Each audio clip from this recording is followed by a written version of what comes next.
زمونږ په مل باندې چې څوک حملې کوي نو آیا د دغه دهشتګردو به موږ مزاحمت کوو؟ خو هغه افغان حکومت چې کوم دی نو هغوی ورته تر اوسه څه نه وي بار بار چې کوم دی نو هغوی ته تنبیه ورکړله پاکستاني دغه حکومت او دوی ورته هېڅ قسمه توجه ورنه کړله.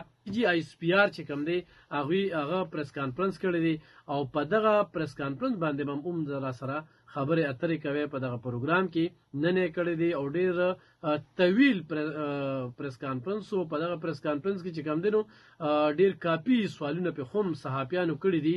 په 2023 کې ګران اردوونکو په 2023 کې 383 بهادر فوجي جوانانو افسرانو هغوی چې کوم دی نو د شهادت جام نوش کړی دی. نو مونږ خو پې فخر کوو او په کار ده چې تاسو هم پې فخر وکړئ او دې وخت کې د پاکستان پوره قوم چې کوم دی نو په دغه خپل بهادر سپوتو باندې چې کوم دی نو هغه فخر کوي.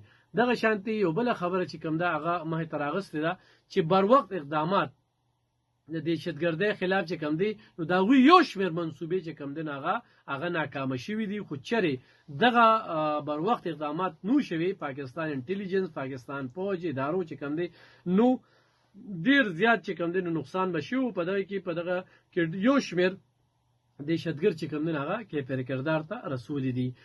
دې و چې په روا سال مجموعي توګه باندې د سکیورټي فورسز او د قانون نافذ کوونکي ادارو چې کوم دی د دهشتګردو د هغوی د سهولتکارو خلاف چې کوم دی نو 69775 یعنې 18000 مختلف قریبا 18000 مختلف نوعیت چې کوم دی نو کامیاب انټیلیجنس بیس چې کوم دی نو اپریشن یې هغه شوي دي.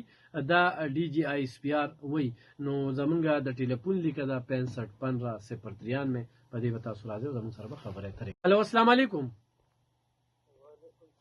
جی جناب څوک کوم دی نه؟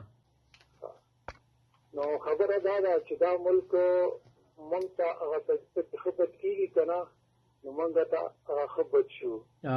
افغانستان والو له دلته مونږ 40 کاله دغه ورکړله 40 کاله جنګ په ملک مسلط وو او دا مونږ لکه د ورونو په شان دلته ساتلي وو. د هغې نتیجه دا شوله چې زمونږ په غونډو باندې څومره فورسز دي څومره چیک پوسټونه دي په هغې باندې فایرنګونه کېږي بلکې په داخلي ملک باندې نو دوی مونږ د دې مزاحمت کوو. مونږ ټول په دې ښه کوو. دا زمونږ ملک دی زمونږ خاوره ده. مونږ دا یو انچ هم د دې ورکولو له چې دی نو تیار نو مونږ د خپلو ځانونو قربانیانې ورکوو. صحیح. او بل پاکستان فوج چې کومه کاروي کړې ده نو هغې ته په کم نظر ګورئ چې دلته خلکه د هغې په حق کې نه دي بلکې داسې بعضې مخرج دي چې هغې مذمت کوي. ګوره دا زما او ستا د نورو خلکو خبرې نه دي.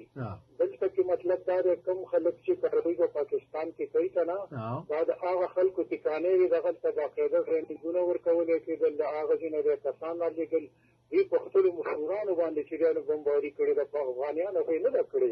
هغه اوس مفروض د هر ځای کېدی شي د بل ملک کېدی شي د پاکستان کېدی شي د افغانستان کېدی شي خو په خپلو مشرانو باندې چې دی نو دغه کړی دی.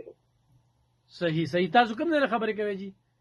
ادیجان کلینا. ډېره زیاته مننه چې د کال کولو.